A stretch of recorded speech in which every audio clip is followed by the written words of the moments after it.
we must say that the issue of illegal immigrants that are employed by the company is one of the issues that we are taking it as well very personal, because as the department we have interest to know who's working in companies in South Africa. We want to know, if you are not a South African, then who are you? Are you legal in the country?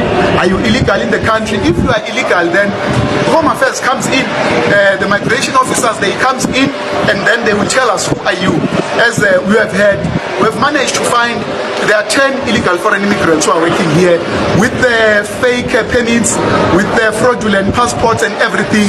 So that says a lot as well, to say companies can do well, but they need to be very careful what they do on the other side, because we want to clean the country. We want South Africans to be prioritized. Those who are working here must be bringing a critical skill. And all these who are working here, they are not bringing any critical skills. They are sweeping, they are general workers. We want South Africans to be prioritized. Our people want to work, we don't have jobs. So these jobs must be given to South Africans. But we have had a very good conversation with the employer, and we are going to make sure that everything is changed. And the people who have been employed, South Africans must be employed in those positions. That is the attitude we want to see happening, because we want to create more jobs. And it's a reality that illegal foreign immigrants have taken quite thousands of jobs from South Africans. But it's been a very successful operation that we have had today, and we are very happy that it has ended very well. We are going to continue. I must say to South Africans, you know, this is not a once-off. We are working every day. We are going to continue. We are still coming back to Gauteng. I must say it up front. We are still coming back to Gauteng, and we are going to camp in Gauteng. Remember, Gauteng is an economic hub, so we must focus on what is happening in Gauteng. Thank you very much. It's about to get a lot harder for foreigners to fake their way into South Africa. The Home Affairs Minister is rolling out AI systems that claim it can spot fake passport and even fake faces. The plan is bold and could be transformative. It could make our borders more secure, our processes more efficient, and our services more transparent. The goal here is ambitious: to fight corruption, close loopholes, and speed up the visa process. By introducing an electronic travel authorization system supported by artificial intelligence, the minister wants to remove unnecessary human interference, make it harder for fraudsters, and make it easier for legitimate travelers to enter South Africa. Sounds promising, but can a shiny new system really succeed when basics at Home Affairs are still not working? Expanding it to all visa categories will take years. Sustainability will depend on continuous investment in infrastructure, independent audits to ensure fairness and security, and developing local expertise to maintain and improve the system. Without those, the risk is that it becomes just another short-lived pilot project. Fake IDs, stolen identities, and borders that aren't properly managed is the reality we can't ignore. If criminals are already exploiting weak systems, will this new technology make our borders more secure? For this to work, Home Affairs needs to... Fiscal management point of view, we have a whole host of people in the SAPs, in the NPA, in the courts, in basically across the board in government, very, very senior people appointed into positions in government who are illegal foreigners, who have fraudulent, identity documents, who are foreigners also, even if they are legal, but they should not be in such a position, because naturally, if I'm a foreigner in a country, how patriotic am I going to be really? You could argue that two ways, because in many cases, the foreigner ends up being more patriotic than the person that's born there. Well, the kingpin of a fake passport syndicate has been caught red-handed in a midnight sting by Home Affairs as well as the Hawks. The Pakistani man was arrested alongside 28 others in the Krugersdorp Home Affairs office, and he's accused of paying corrupt Home Affairs staff to produce fake passports for illegal immigrants by swapping their identities with South Africans. And as Govind Whittles reports, he's wanted in 6 provinces. Addressed at this conference, Director General, members of the public are complaining that there are so many undocumented immigrants residing within our communities. Members of the public are raising issues over this matter. They expect us as immigration to address these concerns. We do not want some of our people to take the law in their own hands. It is incumbent upon us to ensure that all those who are residing in this country are documented. We arrested 10,599 suspects in 2024, translating into a 12% increase from the 9,317 registered in the previous year. A number of these arrests resulted from collaboration with state and non-state actors, as well as the increased reporting of suspected cases by the public, thanks to our sensitization efforts on the dangers of illegal migration.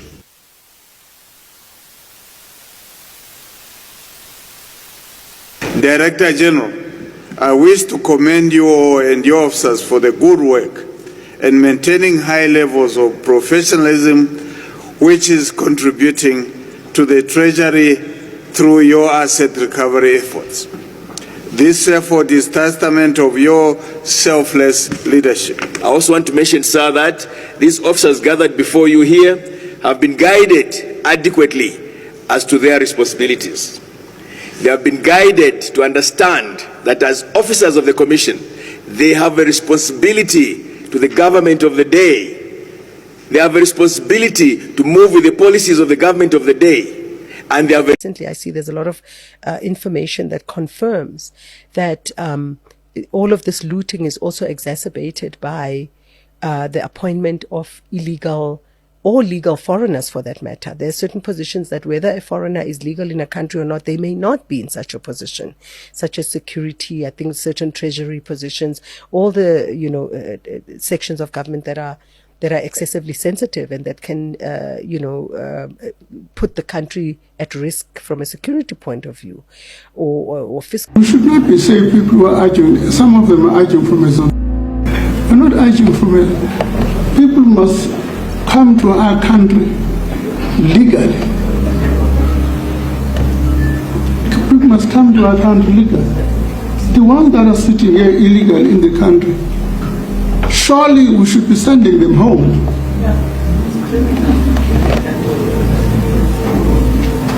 We should be sending, our resources are limited.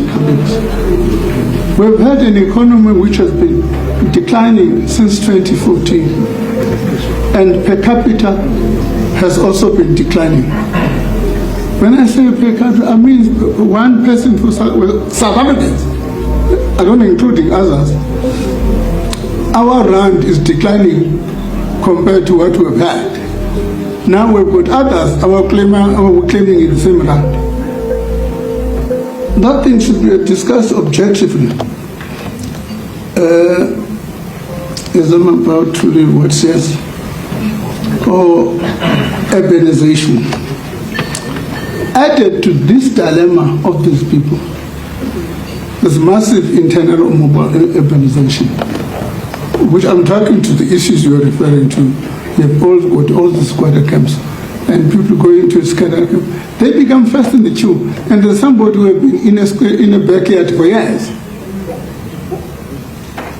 Because they put themselves in front of the TV, they get services ahead of others. I think as political parties we need to discuss. Welcome back to Gistline. So South Africa is taking things to the next level when it comes to border security. And this time, they are bringing in artificial intelligence to do the job. The Home Affairs Minister has announced that they are rolling out an advanced AI system that can detect fake passports, fake IDs, and even fake faces. And this means it's about to get a lot harder for foreigners to enter South Africa illegally or use forged documents to stay in the country. And according to the minister, the system will scan faces, match them with official records, and instantly flag anything suspicious. In simple terms, no more sneaking in with someone else's passport or fake paperwork. And the government says this move will make South Africa's borders tighter, more transparent, and less open to corruption. Because for years, people have been complaining that the Home Affairs system was too easy to manipulate. But this AI is meant to clean up the mess and restore trust in the system. For me, I think this is actually a big win for South Africans because it means that the government is finally taking real steps to protect the country from illegal migration and documents fraud. Many foreigners, they have been taking advantage of loopholes in the system. Now, from using fake IDs to applying for benefits which are meant for citizens, some even get jobs and housing using stolen or forged documents. And that's not fair to South Africans who are struggling to find opportunities in their own country. So with AI keeping a close watch, it will be much tougher for anyone to cheat the system. And it's also going to help Home Affairs workers do their jobs faster and more accurately because machines can pick up fake documents in seconds. That's something that used to take hours or even days. Plus, AI doesn't take bribes. It's not like a corrupt officer who can be paid off to look the other way. And I feel that's a major step in fighting the corruption that's been eating away at the department for years. So, this system could also change everything for South Africa if it's handled right. To give them a secure border, do you know what a secure border means? This means safety for locals, and it will be less strain on public services, and this will also create more jobs and resources staying within the country.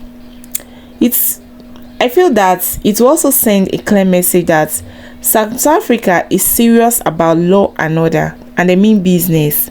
So foreigners that come in legally and respect the country's laws, these people will still be welcome.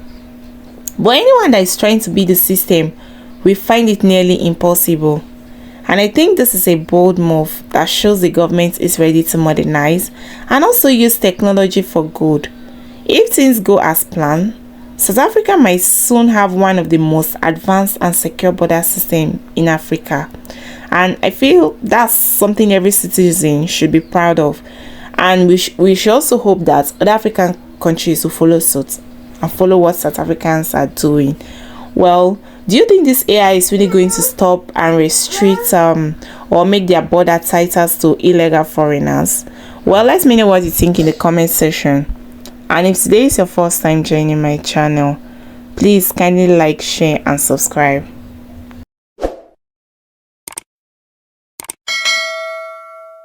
To my South African brothers and sisters, please come here. So I was able to find a matric certificate. I found a few IDs. Yo guys, and this is all happening in the internet, right? Look at this. ID copies, driver's license. But as you can see on the right, there's so many of these things here, so many. I don't even know this person, but I have a lot. I have over 1,000 that I could see, so I have a lot. So it's different people, but I just want to warn you guys that please, how this data is actually sent out is those free scanning apps that we download, and I don't blame you because we don't read terms and conditions, but going forward, please read the terms and conditions, because some of these apps, when you say accept, you are allowing them to take your data and to show it to the world. Some of them, they take your data and they can sell it. So just read the terms and conditions before you click on accept. I know it's long, but save yourself from this. Home Affairs Minister's message to people with green ID books in South Africa. Attention to all Green Mamba ID books holders. The minister says he has partnered with more than 1,000 plus bank branches that offer smart ID services so that you can seamlessly transition from the 1800 book of life that you're currently holding. On a serious note though, the South African government is under pressure to transition its population from the green barcode ID books to smart cards or the smart ID cards. But as soon as that is completed, they are going to transition us to what we call digital IDs. That's where you must pay the most attention, because once they do that, things like your digital e-passports, e-driver's license, and many other digital services, including a total overhaul of the current economic system to a digital economic system. They introduce things like your central bank's digital currencies, and everything is connected, is going to be connected to your one unique ID. But there's a serious danger to that. Hence, the population in UK is currently protesting that which has been declared by their government as mandatory recently. Their government has introduced digital IDs and say that is mandatory. Some people won't be able to work without them. So South Africa is going to follow the same trajectory probably in the next 4 to 5 years. And that is in accordance to WEF agenda of 2030. That is how far I'm going to share with this subject, because they might flag this clip for obvious reasons. So if you're worried about smart IDs should not be your worry now. Worry about what is going to come after smart IDs, the so-called digital IDs, which is going to come very soon. Tomorrow, Dudula, on Tuesday, the 7th of October 2025, are going to court in Durban. I hope you all are going to support them. There are a few things that Dudula and March on March focus on. They must really emphasize rule of law, the Immigration Act that clearly sets the boundaries. They must make sure that equity principle is addressed, the public accountability is addressed, anti-corruption is also addressed. So let me explain all of these key points. From the rule of law, we talk about Immigration Act. The equity, which talks about the distinction between legal migrants and what the law says about them, and also public accountability and the support for emergency care, which I don't think I've not had Dudula or March on March denying that access to emergency care and saying that it's not, should not be given. It's not their stance, not what they're talking about. So there's also anti-corruption. We recently saw 2.2 billion being siphoned from Tembisa Hospital to an organized crime syndicates. And the SIU also alluded there are other syndicates. And I would argue that the syndicates is happening right now in all these clinics, Black Township clinics. There are syndicates operating in those clinics based on their dispensing history per month. That suggests that syndicate is well and rife in those clinics. So let's look at Dudula's defense first. What is the issues that we need to really make sure that Dudula is making sure in the defense tomorrow the judge understand, and they must put those evidence that they've been showing us. What evidence? The first thing is that we know that the media and everyone else have framed Dudula as xenophobia for asking clinics to verify patients' ID, to check the identification of people at a clinic. But this isn't about xenophobia. This is about protecting South African healthcare system. It's not hate. It's not attacking anyone. But the framing has been about xenophobic. But I've said it all along, this is actually a standard practice of healthcare.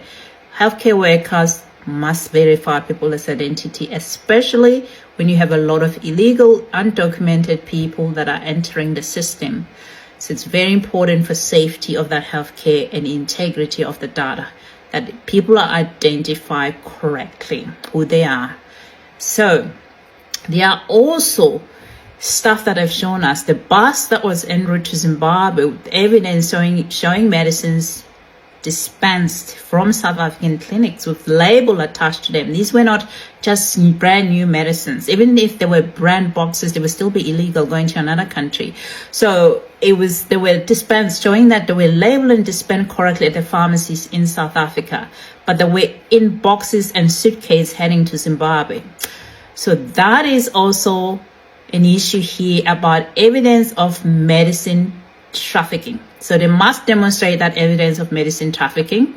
They must detail the problem that has been experienced by a lot of South Africans, many black community in this township, is this lack of specific in ART.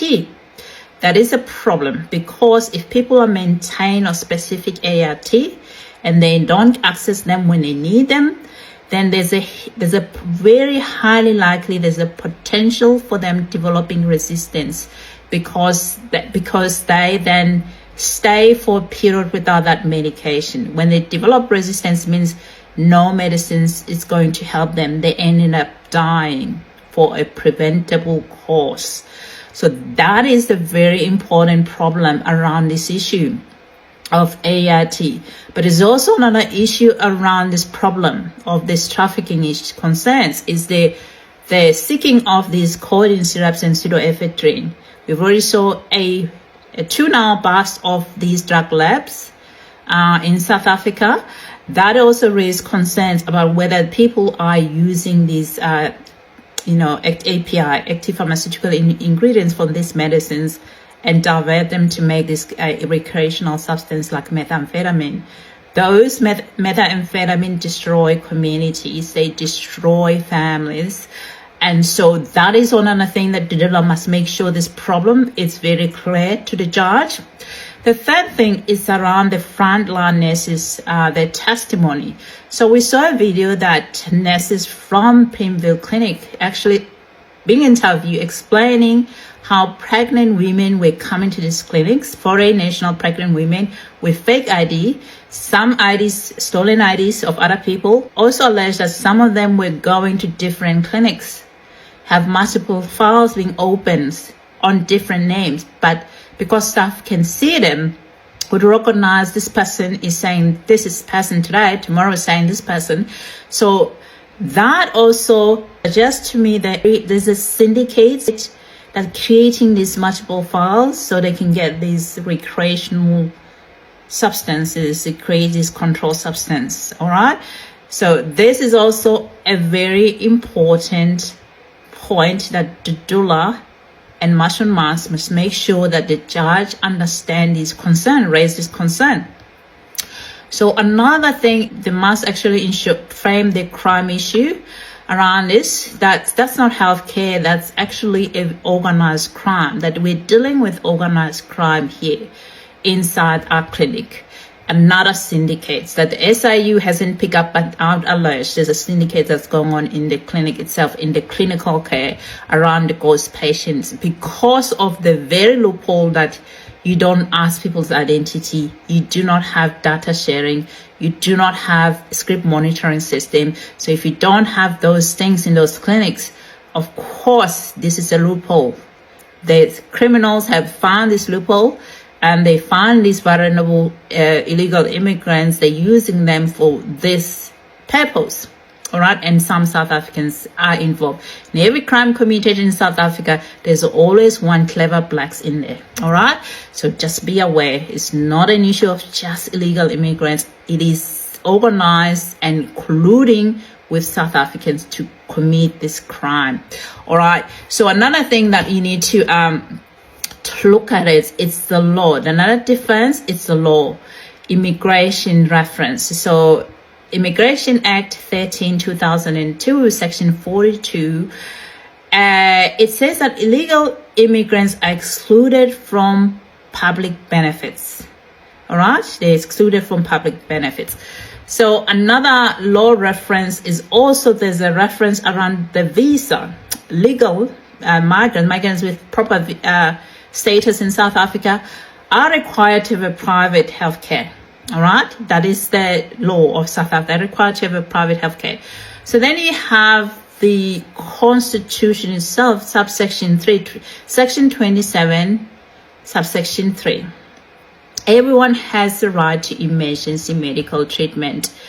The Constitution of South Africa guarantees treatment for everyone in case of emergency, but not routine clinical care. That's been also being clarified in the parliament. That one is not routine. So ART is not part of emergency. It's routine care. All right. So then another framing, they need to make sure the judge understand, and this one is the accountability.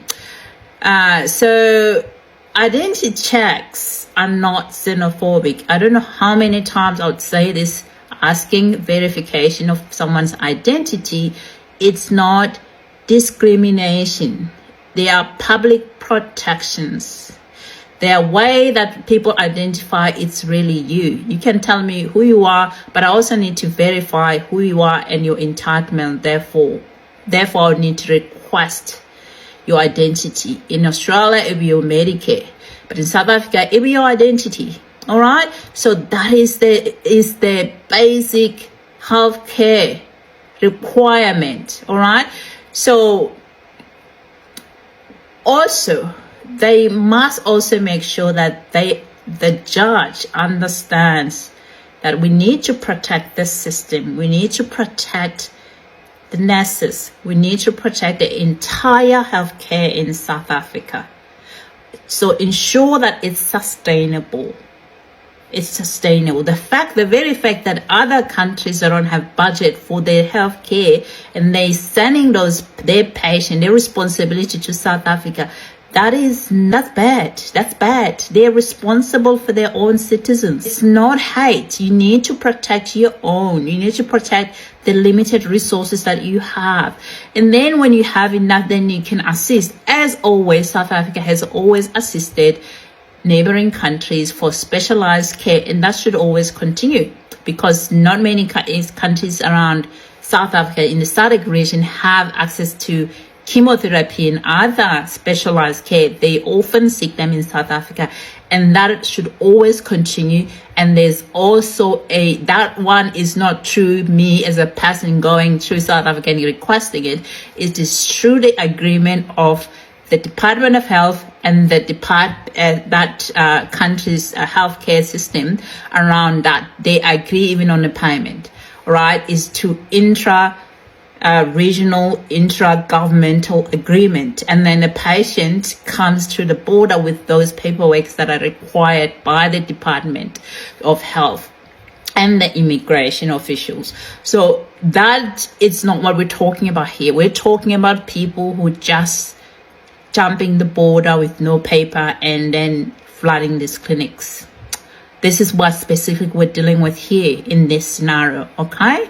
So these are the defenses for Dula. Good luck on them. I think they will nail it. It's been quite a very good experience and a very good successful operation. The responsibility today, as usual, was to make sure that companies in South Africa are complying with our labor laws. So today we're here to check as well that this company, it's a South African company owned by South Africans, and they comply with all the labor laws that we have, whether it's occupational health and safety, whether it's basic condition of employment act, whether it's the national minimum wage, compensation fund, and the UIF. We have to check all those things, but also the well-being of workers. We had an interaction, and the interaction with the employers, but also interaction with workers. The attitude of the employers, we must commend them. They've been very cooperative. We have found that this is one of the companies that has been doing well, but there are gaps.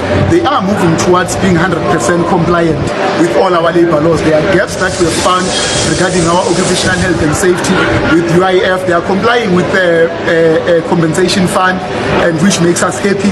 They are complying also with the minimum wage, national minimum wage, which makes us happy. So there are just these gaps that we are going to continue working with them, because one of our responsibilities is not only to inspect and enforce only, but is to assist companies to comply. We want to see all companies in South Africa comply, and we've got a responsibility to assist them, work with them. Our team of inspectors, they are going to be working with this company to make sure that this is one of the companies that is 100% compliant with all our labor laws in the Republic. But